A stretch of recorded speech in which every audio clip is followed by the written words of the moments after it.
జల్లి software job కొడదామనుకుంటురా? అయితే వీక్యూబ్ లో ట్రైనింగ్ తీసుకొని మంచి జాబ్ కొట్టేయుర్రి. ఫ్యూచర్ సిటీ డెవలప్మెంట్ అథారిటీ కార్యాలయ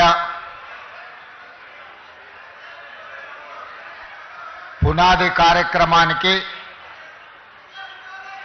అదేవిధంగా కొంగర కలాన్ నుంచి ఆమంగల్ వరకు దాదాపుగా 45 కిలోమీటర్లు ప్రపంచంలోనే అత్యంత నాణ్యమైన రహదారిని నిర్మించడానికి కార్యక్రమాన్ని ఏర్పాటు చేసి సభాధ్యక్షత వహించిన మిత్రులు ఐటీ మరియు పరిశ్రమల శాఖ మంత్రివర్యులు దుద్దిల్ల శ్రీధర్ బాబు గారు, ఈ కార్యక్రమంలో నాతో పాటు ముఖ్య అతిథులుగా విచ్చేసిన మిత్రులు ఉప ముఖ్యమంత్రి వర్యులు బట్టి విక్రమార్క గారు, అదేవిధంగా ఈ కార్యక్రమంలో పాల్గొన్న సహచర మంత్రివర్గ సభ్యులు అడ్లూరి లక్ష్మణ్ గారు, ఇబ్రహీంపట్నం శాసనసభ్యులు సీనియర్ నాయకులు మల్రెడ్డి రంగారెడ్డి గారు, ఈ కార్యక్రమాన్ని ఏర్పాటు చేయడంలో క్రియాశీలక పాత్ర పోషించిన మీ అభిమాన నాయకుడు కేఎల్ఆర్ గారు,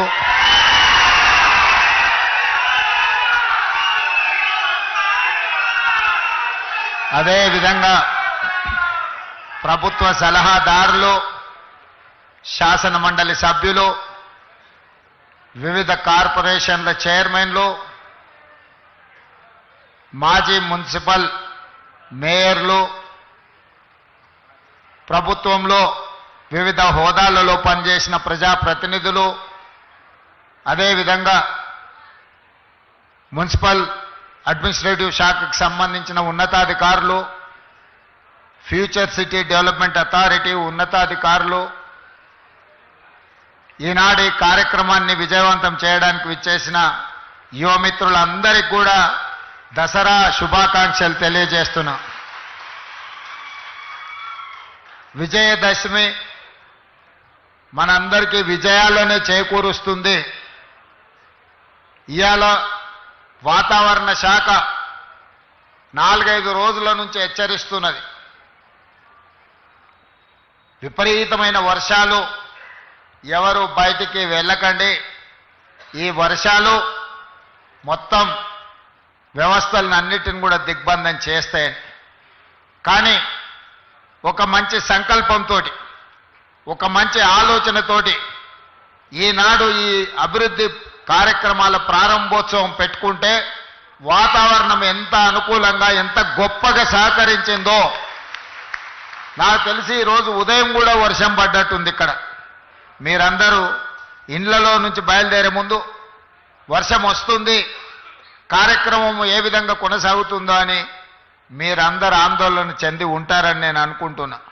కానీ మనమందరం మనసులో ఎలాంటి కల్మషం లేకుండా భవిష్యత్ తరాల కోసం ఈనాడు ఒక భారత్ ఫ్యూచర్ సిటీని ఈ ప్రాంతంలో ప్రారంభించుకోవాలని అనుకుంటే వరుణ దేవుడు కూడా ఈరోజు మనకు సహకరించి ఈ కార్యక్రమాలను ముందుకు తీసుకెళ్లడానికి ఈరోజు మనకు అవకాశం దొరికింది. చాలామంది కుట్రలు కుతంత్రాలు చేస్తున్నారు, నోటికొచ్చింది మాట్లాడుతున్నారు. చెయ్యకూడని రాద్ధాంతం చేయడమే కాదు, ఎన్నో రకాల ఆరోపణలు చేస్తున్నారు. ఇక్కడ రేవంత్ రెడ్డి గారికి ఓ భూములు ఉన్నాయి, ఆయన కోసం నగరం కట్టుకుంటుండని. మీ అందరికీ తెలుసు, ఒకవేళ భూమి ఉంటే తెలియంది కాదు, ఇదేమి రహస్యంగా ఆశ పెట్టుకునే వజ్రాలు కావు, ఎక్కడో లాకర్లో పెట్టుకొని భూమి ఉంటే భూమి మీదనే ఉంటుంది, భూమి ఉంటే దానికి రెవెన్యూ రికార్డు ఉంటుంది. ఈరోజు నేను నా గురించో నా సహచార మంత్రివర్గ సభ్యుల గురించో నేను ఆలోచన చేయడం లేదు. ఇంకా ఒక మాట చెప్పాలంటే, ఈనాడు బతుకున్న మన కోసం కాదు, రేపు భవిష్యత్తులో పుట్టబోయే మన పిల్లలు, వాళ్ళ పిల్లలు, వాళ్ళ పిల్లలు, వాళ్ళ ఫ్యూచర్ కోసం నేను ఈరోజు ఆలోచన చేస్తున్నా. పెద్దలు బట్టి విక్రమార్క గారు చెప్పినట్టు 436 సంవత్సరాల క్రితం కులీ కుతుబ్ షాహీ గారు హైదరాబాద్ నగరానికి పునాది రాయి వేసినప్పుడు చెరువుల్లో నదుల్లో ఏ విధంగా అయితే చేపల సమూహం ఉంటుందో నా హైదరాబాదు నగరంలో కూడా ప్రజలు ఆ విధంగా ఉండాలి, పెంపొందాలి అని కోరుకున్నాడంటే 436 సంవత్సరాల క్రితం కులి కుతుబ్ షాయి వేసిన పునాది రాయి ఈరోజు మా నగరం గొప్ప నగరం హైదరాబాదు నగరం మాకుందని మనం గర్వంగా చెప్పుకునే పరిస్థితులు ఈరోజు మనకు వచ్చినాయి. ఆ తర్వాత నిజాం నవాబ్ 220 సంవత్సరాల క్రితం సికింద్రాబాద్ ప్రాంతాన్ని అభివృద్ధి చేస్తే ఈరోజు జంట నగరాలుగా హైదరాబాద్ సికింద్రాబాద్ ఉన్నది అని చెప్పి ఈ దేశం ముందు తలెత్తుకొని నిలబడే ఒక గొప్ప గర్వకారణం ఈరోజు మనకు వచ్చింది. అంతటితో ఆగలే అభివృద్ధి. ఆనాడు చంద్రబాబు నాయుడు గారు, డాక్టర్ వైఎస్ రాజశేఖర రెడ్డి గారు మాకెందుకులే మేము ఉన్నప్పుడు ఏదో కాలం గడిపేస్తే చాలు అనుకొని ఉంటే ఇవాళ సైబరాబాద్ వచ్చి ఉండేది కాదు, హైటెక్ సిటీ కట్టి ఉండేవాళ్ళు కాదు, ఔటర్ రింగ్ రోడ్ ఈరోజు మన కళ్ళ ముందల ఉండేది కాదు. ఈరోజు శంషాబాద్లో అంతర్జాతీయ ఎయిర్పోర్టు ప్రపంచంలోనే వన్ ఆఫ్ ద బెస్ట్ ఎయిర్పోర్ట్గా గుర్తింపు పొందింది అని అంటే ఆనాడు ఆ నాయకులు కూడా ఒక ఆలోచన చేయబట్టే ఈరోజు ఫార్మాలో మనం ప్రపంచాన్ని శాసిస్తున్నాం, ఐటీ రంగంలో ప్రపంచంతో పోటీ పడుతున్నాం. సిలికాన్ వ్యాలీలో ఈరోజు మన పిల్లలు గొప్ప గొప్ప పొజిషన్లో ఉన్నారు అని అంటే ఆనాటి నాయకులు ఒక ప్రణాళికబద్ధమైన ఆలోచన చేసిండ్రు కాబట్టి ఈరోజు ప్రపంచంతో పోటీ పడగలుగుతాం.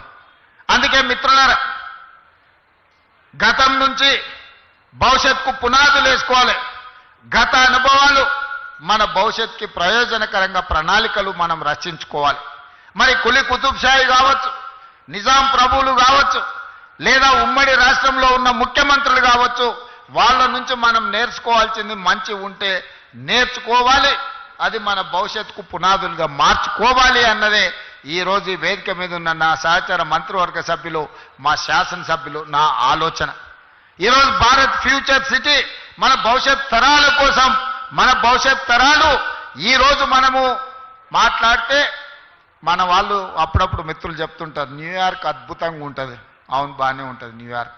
ఆ తర్వాత చెప్తారు జపాన్లో టోక్యో చూడాలి, ఆహా అంటారు. అవును, అద్భుతంగా ఉంటుంది. కొంతమంది మిత్రులు సింగపూర్ పోయొచ్చి అసలు సింగపూర్ ఉంటుంది చూడాలన్నా అని చెప్తారు, అది బాగానే ఉంది. మీరు అందరు చాలా మంది దుబాయ్ చూసిటారు, అబ్బా దుబాయ్ ఉంటుంది కదా అని మీరు చెప్తారు. నేను అడుగుతూ నీడు ఉన్నోళ్ళందరినీ మీ ద్వారా తెలంగాణ 4 కోట్ల సమాజాన్ని ఎన్నాళ్ళు న్యూయార్క్ గురించో, టోక్యో గురించో, సింగపూర్ గురించో, దుబాయ్ గురించో గొప్పలు చెప్పుకుంటూ మేము చూసినామని చెప్పుకోవడం కంటే మనం భారత్ ఫ్యూచర్ సిటీ వాటితో పోటీ పడే విధంగా నిర్మించుకోవాలని ఆలోచన చేయాలన్నా లేదా మీరు ఒక్కసారి ఆలోచన చేయండి. నాకు 10 సంవత్సరాలు ఇవ్వండి, న్యూయార్క్లో ఉన్నోడు కూడా భారత్ ఫ్యూచర్ సిటీ నేను చూసి వచ్చినని చెప్పుకునే విధంగా ఈరోజు ఈ నగరాన్ని నిర్మిస్తా. రేపు పొద్దుగాల మీరు గొప్పగా ఎక్కడుంటావు నువ్వు, నీ ప్రాంతం ఏది అంటే నాది భారత్ ఫ్యూచర్ సిటీ అని మీరు చెప్పుకునే విధంగా దీన్ని తీర్చిదిద్దే బాధ్యత మా ప్రభుత్వం తీసుకుంటుంది, నా సహచర మంత్రివర్గ సభ్యులు తీసుకుంటారు. 70 ఏళ్ల నుంచి ఇదే చెప్పుకుంటున్నాం. అమెరికా గురించో, జపాన్ గురించో, జర్మనీ గురించో, సింగపూర్ గురించో, దుబాయ్ గురించో 70 సంవత్సరాల తర్వాత కూడా ఇక మన గురించి ఎవరు చెప్పుకునే చరిత్ర రాసుకోవాల్సిన అవసరం లేదా? మీరు ఒక్కసారి ఆలోచన చేయండి. అవును, ఇంత పెద్ద అభివృద్ధి జరిగినప్పుడు కొంతమందికి ఏదైనా నష్టం కష్టం వచ్చి ఉండొచ్చు. వాళ్ళ నష్టాన్ని కష్టాన్ని అర్థం చేసుకొని వాళ్ళని ఆదుకునే బాధ్యత మా ప్రభుత్వం చేస్తుంది. మీ ఇంట్లో పట్టాలు పెండింగ్ ఉండే, నేను మాట్లాడి కేఎల్ఆర్ గారితో మాట్లాడి అధికారులను పంపించి అందరి ఇంట్లో పట్టాలు ఇవ్వండి, వాళ్ళని కూర్చోబెట్టి వాళ్ళని ఆదుకోండి, వాళ్ళందరికీ ఇందిరమ్మ ఇండ్లు ఇవ్వండి, అదనంగా 5-5 లక్షల రూపాయలు వాళ్ళు కట్టుకోవడానికి వస్తాయి. 3-4 ప్లాట్లు ఉంటే ఒక దగ్గరనే ఇవ్వండి, ఒక పెద్ద ఇల్లు వాళ్ళు కట్టుకోవడానికి ఉంటుంది. వాళ్ళకి హాస్పిటల్ ఇవ్వండి, వాళ్ళకి అడ్వాన్స్ టెక్నాలజీ సెంటర్ ఇవ్వండి, వాళ్ళ పిల్లలకు సాంకేతిక నైపుణ్యాన్ని పెంచుదాం, వాళ్ళ పిల్లలకు ఈ భారత్ ఫ్యూచర్ సిటీల్లో ఉద్యోగ ఉపాధి అవకాశాలు కల్పిద్దామని చెప్పి నేను మా మంత్రులకు సూచన చేసిన. మిత్రులారా, ఇవాళ ఒక గొప్ప నగరాన్ని నిర్మించడానికి, ఒక్క గొప్ప నగరానికి ఏముండాలి? రోడ్డు ఉండాలి, తాగడానికి నీళ్లు ఉండాలి, నిరంతర సరఫరా చేసే విద్యుత్తు ఉండాలి, పెద్ద పెద్ద నగరాలకు రవాణా సౌకర్యం ఉండాలి, అంతర్జాతీయ ఎయిర్పోర్ట్ ఉండాలి. మరి భారత్ ఫ్యూచర్ సిటీకి ఏం తక్కువ ఉన్నదని నేను అడుగుతున్నా. ఇవాళ భారత్ ఫ్యూచర్ సిటీకి అంతర్జాతీయ ఎయిర్పోర్ట్ శంషాబాద్లో లేదా, కూతవేటు దూరంలో ఇవాళ మనం వేసుకునే రోడ్డు ఇవాళ ఈ ఫ్యూచర్ సిటీకే కాదు, ఫ్యూచర్ సిటీ నుంచి శ్రీశైలం వరకు ఇవాళ 100 మీటర్ల రోడ్డు వేస్తున్నాం. ఇవాళ ఈ ఫ్యూచర్ సిటీని బెంగళూరుకి అనుసంధానం చేసుకుంటూ రోడ్డు వేయడమే కాదు, బుల్లెట్ ట్రైన్ తీసుకురావాలని కేంద్ర ప్రభుత్వాన్ని ఒప్పించినాం. ఇవాళ ఆంధ్రప్రదేశ్ ముఖ్యమంత్రి గారు అంటున్నారు మేము అమరావతి కట్టుకుంటామని. ఆ అమరావతికి అనుసంధానం చేసుకుంటూ మచిలీపట్నం పోర్టు ఒకప్పుడు నిజాం ఉన్నప్పుడు మనతో ఉండేది. ఇవాళ తెలంగాణకు పోర్టు లేదని మనం ఎప్పుడు అనుకుంటాం. దక్షిణ భారతదేశంలో పోర్టు లేని రాష్ట్రం ఒక తెలంగాణ రాష్ట్రమే. అందుకే ఈరోజు పోర్టు లేని బాధను తీర్చడానికి మీ ఫ్యూచర్ సిటీ నుంచే, మన ఫ్యూచర్ సిటీ నుంచే మచిలీపట్నం పోర్టు వరకు dedicated green field national highway 12 lanes రోడ్డును వేసి భవిష్యత్తులో ప్రపంచాన్ని దిగుమతి చెయ్యాలన్నా, మన పరిశ్రమలలో ఉత్పత్తి చేసే వస్తువులను ప్రపంచానికి ఎగుమతి చేయాలన్నా మచిలీపట్నం పోర్టుకి ఈరోజు కనెక్టివిటీ ఫైనల్ అయింది. ఇదే కాదు, ఈరోజు చెన్నైకి బుల్లెట్ ట్రైన్, ఈ ఫ్యూచర్ సిటీ ఈ శంషాబాద్ నుంచి బుల్లెట్ ట్రైన్ చెన్నైకి వేసేది వయా అమరావతి ఈరోజు బుల్లెట్ ట్రైన్ కేంద్ర ప్రభుత్వం ఆమోదించింది. అంటే రేపొద్దుగాల మీ ఊరు నుంచి బెంగళూరుకు బుల్లెట్ ట్రైన్ ఉంటుంది, అమరావతికి బుల్లెట్ ట్రైన్ ఉంటుంది, అక్కడి నుంచి చెన్నైకి బుల్లెట్ ట్రైన్ ఉంటుంది. ఈరోజు ఇవన్నీ కూడా మనం ప్రణాళికబద్ధంగా ఈరోజు అభివృద్ధి చేసుకుంటున్నాం. దీనికి అవసరమైన నీళ్లను, అవసరమైన విద్యుత్తును ఇవ్వడానికి బట్టి విక్రమార్క గారు ముందుకొచ్చి ఈనాడు మనకు అన్ని రకాలుగా చేస్తున్నాడు. ఈ పైన కనిపించే ఎలక్ట్రికల్ పోల్స్ లైన్లు కూడా ఇంతకుముందు వస్తా ఉప ముఖ్యమంత్రి గారు శ్రీధర్ బాబు గారితో మాట్లాడినారు. వీటన్నిటిని కూడా అండర్ గ్రౌండ్ కేబుల్ చేస్తే ఇది ఒక గొప్ప నగరంగా వస్తుంది కదా. ఎక్కడికక్కడ వైర్లు లైన్లు కనిపిస్తున్నాయి, దీన్ని ఏ రకంగా అండర్ గ్రౌండ్ కేబుల్ చేయాలనో ఆలోచన చేయండి అని. ఈ రకంగా ఈ నగరాన్ని అభివృద్ధి చేయాలని ఆనాడు కులీ కుతుబ్షాయి ప్రజలతో నిండి ఉండాలి అని కోరుకున్నాడు.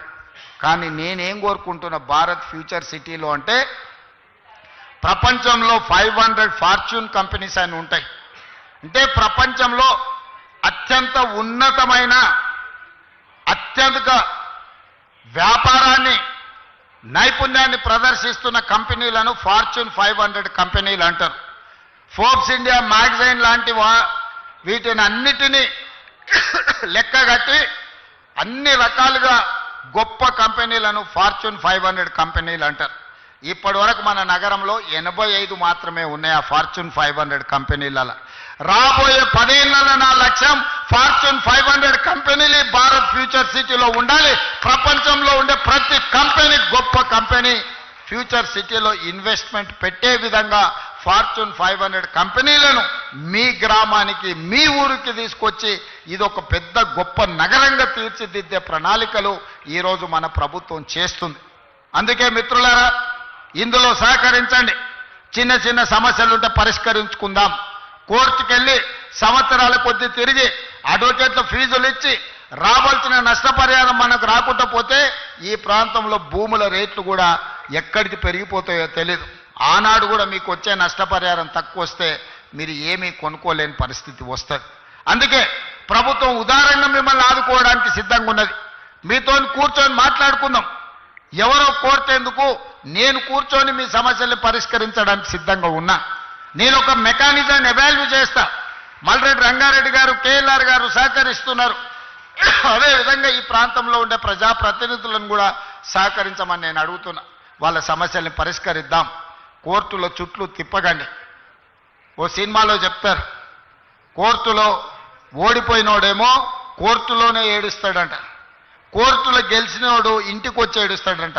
ఎందుకంటే అడ్వకేట్లకు ఇచ్చిన ఫీజులతోని వాని సంసారం మొత్తం దివాలా తీసి వాడు మొత్తం సర్వం కోల్పోతాడు అని. ఓడినోడు కోర్టులో వేస్తాడు, గెలిచినోడు ఇంటికి వచ్చి ఏడుస్తాడు. అట్లనే ఈరోజు మీరు న్యాయవాదులను బతికించడానికో లేకపోతే రాజకీయ పార్టీలు ఉసిగొల్పితే వాళ్ళ చిక్కుల్లో మీరు పడకండి. మీ కేసులను అన్నిటినీ సావధానంగా పరిష్కరించే విధంగా ఈ రంగారెడ్డి జిల్లా కలెక్టర్కు, అదేవిధంగా టీజీఐఎస్సీ ఎండి అధికారులకు నేను సూచనలు చేస్తున్నా. తక్షణమే వాళ్ళను పిలిచి కూర్చోబెట్టి వాళ్ళతో మాట్లాడి అమ్మికబుల్గా దీన్ని సెటిల్ చేసి వాళ్లకు ఒక పరిష్కార మార్గం చూపించండి అని నేను అధికారులకు ఆదేశిస్తున్నా. మా పెద్దలు శ్రీధర్ బాబు గారు రంగారెడ్డి జిల్లా ఇన్ఛార్జ్ మినిస్టరు, ఈ ఫ్యూచర్ సిటీకే కాదు మొత్తం రంగారెడ్డి జిల్లాకు కూడా వారు ఇన్ఛార్జ్ మినిస్టర్, వారితో కూర్చోండి. మీరు కేఎల్ఆర్ గారో మల్రెడ్డి రంగారెడ్డి గారో లేకపోతే ఇక్కడ ఉండే కార్పొరేషన్ చైర్మన్ల సహకారం తీసుకొని కొద్ది మంది రైతులు అక్కడికి వెళ్ళి కూర్చొని అవుట్ ఆఫ్ కోర్ట్ సెటిల్మెంట్ చేసుకుందాం. కోర్టులో కూర్చుంటే చట్టానికి అనుమతించేదానికంటే ₹1 కూడా ఎక్కువ ఇవ్వడానికి లేదు. కానీ కోర్టు బయట కూర్చొని కన్సెంట్తో చేసుకుంటే మనం కొంచెం లిబరల్గా మీకు నష్టపరిహారం ఇవ్వడానికి ఉంటుంది. ఏదో ఒక మార్గం చూపిస్తా మీకు. మీ నష్టం, మీ కష్టం, మీ తాతల ముత్తాతల ఆస్తి గుంజుకొని నేనేం తీసుకెళ్ళను. నేను ఎవ్వరికి అన్యాయం చేయడానికి ఇక్కడ లేను. అందరికీ న్యాయం చేసుకుంటూ అభివృద్ధి పదం వైపు నడిపించడం కోసం నేను ఇక్కడున్న. భూముల విలువ నాకు తెలుసు. ఎందుకంటే భూమితో నాకున్న సంబంధం వ్యవసాయమే కాదు, వ్యాపారంలో కూడా భూమితోని నాకు సంబంధాలు ఉన్నాయి. భూమి విలువేందో నేను అర్థం చేసుకోగలిగినోని. మీ భూములను అప్పనంగా గుంజుకోవాలన్న ఆలోచన లేదు. మీకు న్యాయం చేసి తీసుకొని దీన్ని ముందుకు తీసుకువెళ్దాం. ఇదే కాకుండా చివరిగా ఒక మాట ఇవ్వదలుచుకున్నా. ఇవాళ ప్రారంభించినవి future city development authority office కానీ లేకపోతే ఈ రోడ్లు కానీ పక్కనే నిర్మాణం జరుగుతున్న స్కిల్స్ యూనివర్సిటీ ఎప్పుడొస్తుందో అని అనుకోకండి. డిసెంబర్ నెలలో ప్రారంభించుకుంటాం.